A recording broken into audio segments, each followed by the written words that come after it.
assim, até vou pedir até que vocês comentem o que vocês acham. Por exemplo, qual será a visão do Tite sobre o Gerson depois de todos esses jogos? Ele não vai falar nada, nunca vai falar. Vai falar para o Kleber Xavier, para o filho dele, o Matheus, para o César Sampaio, para os pares dele, a portas fechadas. Mas não vai falar isso em coletiva, não vai falar isso abertamente. Óbvio que não. Evidente que não. Né? Não deve falar também, isso é uma questão que ele tem que resolver. Se ele fala, para a gente é bom que é notícia, agora para ele não é bom, óbvio. Né? Cara, eu não consigo imaginar que ele não tenha uma visão hoje bem diferente, porque ele está lidando com o jogador. O Gerson é o símbolo da indolência do Flamengo, gente. Assim, eu acho incrível o desperdício do jogador alto, forte, ótimo controle de bola, tem recursos, tem potência, tem um bom chute de fora da área, que ele até arrisca pouco, mas chuta bem de média distância. Tem tudo para ser um meio-campista de imposição física e técnica, cara. Aquele cara para comandar e tal.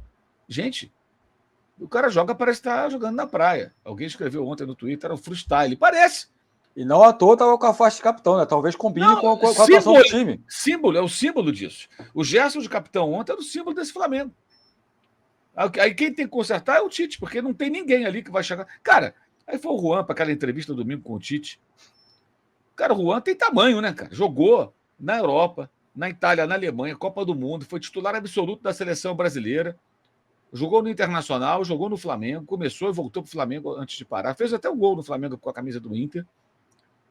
O Juan não tem tamanho, gente. Se ele fosse um cara de, sabe, se impor para chegar e conversar com um jogador desse, pô, cara, você bateu 2 vezes na Europa, eu fui e fiquei. Eu joguei na Itália, a meca dos zagueiros, né? Lá o zagueiro tem que nem a vaca sagrada da Índia, cara. Os zagueiros da Itália têm uma moral danada. Ele foi zagueiro, cara. Respeitadíssimo. Ele, Aldair. O Gerson não fica, cara. O Gerson não para lá. O Gerson agora está aqui por quê? Se não fosse um jogador tão caro, podia entrar em lista de negociação. Talvez até entre, se aparecer algum maluco que queira contratar, porque eu acho que é loucura contratar pelo que ele vale. É um grande fiasco em termos de contratações do Flamengo para mim, é o Gerson. Porque ele jogou bem antes de ir embora. Ele teve uma boa temporada no Olympique, depois teve lá um problema com o técnico, então aquilo acho que ficou parecendo que eu mesmo achava, bem, ele jogou bem com o São Paulo. Vamos ver como é que ele volta. Será que volta mais amadurecido, né? Nada, voltou pior. Mas o ambiente também permite isso. Essa também é a questão. O ambiente permissivo do Flamengo faz com que o jogador já... Não que ele não tenha responsabilidade, mas o Flamengo alimenta isso, ele ajuda isso. Ele faz com que seja assim.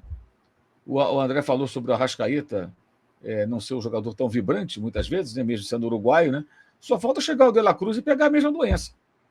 Sabe?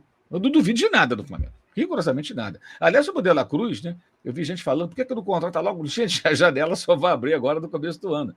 Não tem como contratar jogador agora, né? Não tem sentido. E outra coisa, se contrata em dezembro e paga em dezembro, isso mexe nas finanças do balanço do ano. Claro que eles vão fazer esse negócio para o ano que vem, porque o jogador só virá no ano que vem, não tem cabimento. Mais um mês de salário só para ele não jogar no Rio. Não, e ele não viria, ele está 2 jogos de ser campeão da Copa da Liga, ele é campeão argentino. O River Plate fracassou na Libertadores, caiu quando parecia que ia eliminar o Inter, né?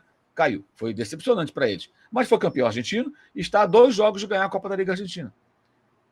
Que é um título que não é. Lá tem também a Copa Argentina, mas eles fazem 2 campeonatos, um que tem mata-mata no final, que é esse, outro que é pontos corridos, um turno só. As maluquices do calendário argentino, que é bem doido. Então, mas são 2 títulos, o mais importante e o segundo mais importante. Ganhou um, que é o mais importante, a taça está lá, e pode ganhar outro. O cara não vai sair agora, né, gente? Pô, até porque seria uma grande molecagem. Olha, eu quero largar vocês da mão e ir para a praia no Rio de Janeiro. Não. Então ele deve vir em janeiro, se o Flamengo de fato pagar os 16 milhões de dólares, que é uma informação que eu trouxe há quase um mês, e essa semana alguns colegas deram também, isso foi tratado como novidade, mas não é novidade. Não é novidade. Agora, não sei se adianta trazer o De La Cruz se não mexer em muitas coisas. A questão da linha defensiva, por exemplo, eu acho que a gente está vendo o Flamengo com uma linha defensiva muito carente. O André falou da pobreza do Pablo da saída de bola. O Fabrício Bruno também não tem isso como ponto forte. Você vai depender do Léo Pereira. Já tem uma queda do Felipe Luiz para o Ayrton Lucas nesse quesito, que não, é inevitável, que você não vai encontrar o lateral que faça o que fazia o Felipe Luiz.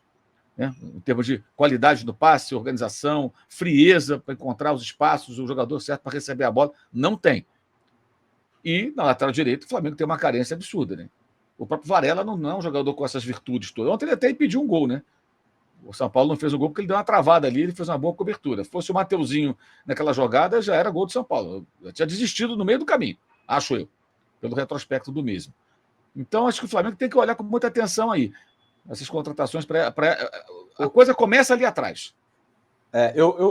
A gente vai falar do mercado daqui a pouquinho, das contratações que a gente acha, mas já que o Mauro levantou a bola, André, eu vou até completar e vou deixar você falar sobre o Gerson, porque eu tinha essa mesma impressão que o Mauro, que, não é possível que o Tite não esteja vendo, o Gerson está circulando. A gente até conversou ontem no pré-jogo que talvez fosse melhor o Gerson jogar um pouco mais à frente, porque ali, ainda mais marcando, assim, essa indolência dele, ainda mais marcando, prejudica demais, né? Prejudica muito.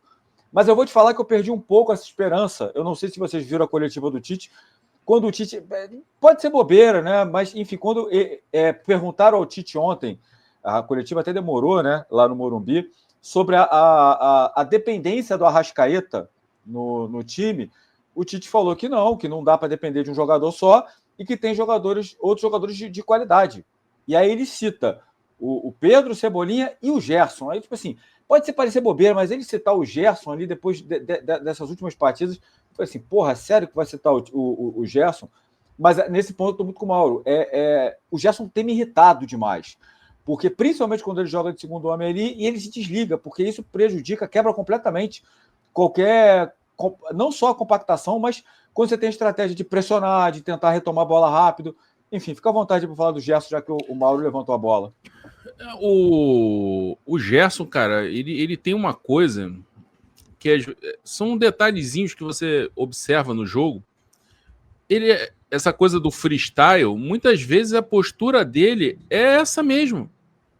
Ele chega a...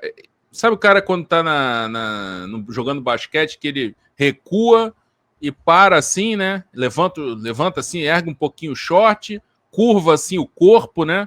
E faz uma coisa assim, como se fosse defender. Ele fica esperando o jogador vir.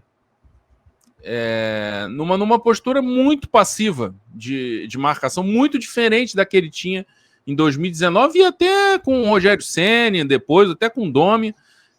Ele voltou, aquela coisa, né? Quando foi feita a negociação na época, eu falei, olha, o Gerson tá voltando pro colinho, né? Pro colinho. E se ele quisesse se provar na Europa, ele tem o direito de querer voltar pro Flamengo, sim. O Flamengo se interessou, ele tem o direito de vir. Mas se ele quisesse se provar na Europa, ele ia encarar lá porque ele voltou numa situação assim muito confortável. O São Paulo queria porque queria, disse que ia escalar ele, e escalou ele em tudo que era função. Ele era o cara do time, né? Do Olympique. Aí chega um outro treinador e eu acho que vai ficar sempre a dúvida em relação a isso.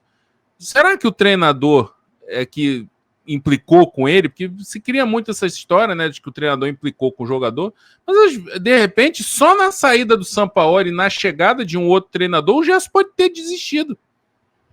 Porque ele não queria nem ter ido, nem ter saído daqui. Foi porque o Sampaoli insistiu. Aí o Sampaoli foi embora. Quem garante que não foi ele que baixou a intensidade? No treino, o treinador detectou e encostou ele. E o Gerson é um cara que, assim, espero que entenda o que eu quero dizer. É um cara que engana. Que vai ver aí, tem uma matériazinha do nosso site falando dos números do Gerson. Os números do Gerson são bons. Ofensivos. De assistência, de passe. Eles têm bons números. Mas o problema é o que você olha no jogo, o que acontece, e principalmente quando ele joga numa função mais recuada. Os números dele também são bons, porque ele jogou muitos jogos com o Sampaoli como meia central, porque o Arrascaeta estava fora, como meia pela esquerda, porque o Bruno Henrique ainda não tinha se acertado e o Cebolinha era a última opção do Sampaoli. Por ali, ele mais adiantado, ele acaba rendendo. Porque aí ele joga mais com a bola e com a bola ele sabe jogar.